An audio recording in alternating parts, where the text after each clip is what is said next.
Ted Deutch. Congressman, thanks for being with us. Do you expect the counties that you represent, which is Broward and Palm Beach County, to make Thursday's deadline to complete their recounts? Well, I know that thanks, Anderson. I know that they're working literally around the clock in order to do that. But it's just really important, as you've been discussing this, to point out that there are vote calculations being done all around the country. And in every other location, they're being carried out pursuant to law without the interference from the candidates. In this case, our governor, who happens to be a candidate, which is an enormous problem, has gone out of his way to raise the specter of fraud that doesn't exist, rather than making sure that every valid vote counts.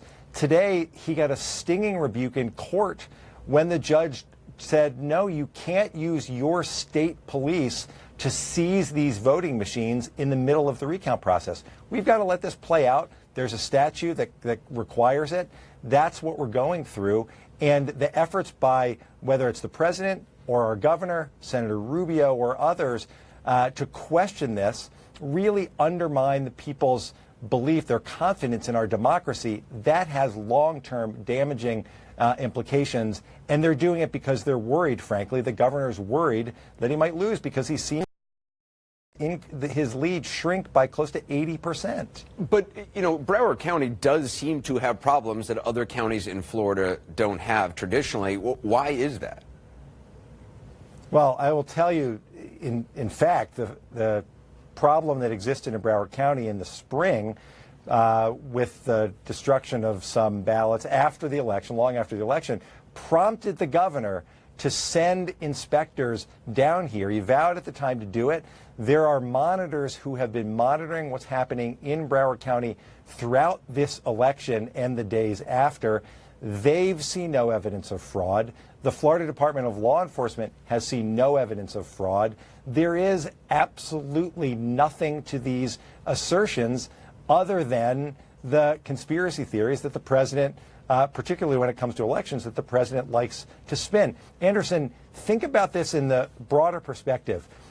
Vladimir Putin and the Russians, when they interfere in our elections, when they interfere in other elections, they do it to try to cause unrest, to try to make people uncomfortable with the democratic process. That's the result that we're seeing here because of these outrageous assertions by the President of the United States and the governor of the state of Florida. The former Florida Governor Jeb Bush, who actually appointed the Broward County Supervisor of Elections in 2003, tweeted today that she, quote, failed to comply with Florida law on multiple counts and called for her removal from office after the recount.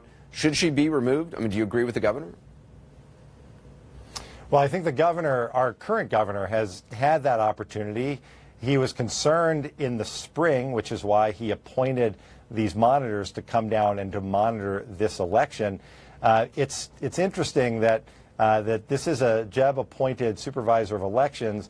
Our governor, throughout his entire tenure as governor, has gone out of his way to try to suppress the vote, to pass laws that reduce the early voting sites, that reduce the ability for people to vote early, make it harder to register voters. And he tried to purge 200,000 voters from the rolls. That's what the governor has done here. He's had every opportunity to look at the supervisors, but he's been focused on trying to make it harder for people to vote. In this case, we need to let the voters vote and then count all the valid votes. I'm sorry? Do you have confidence, though, in this supervisor? Oh, listen, I want to get through this election. There'll be an opportunity to talk about what went right and what went wrong.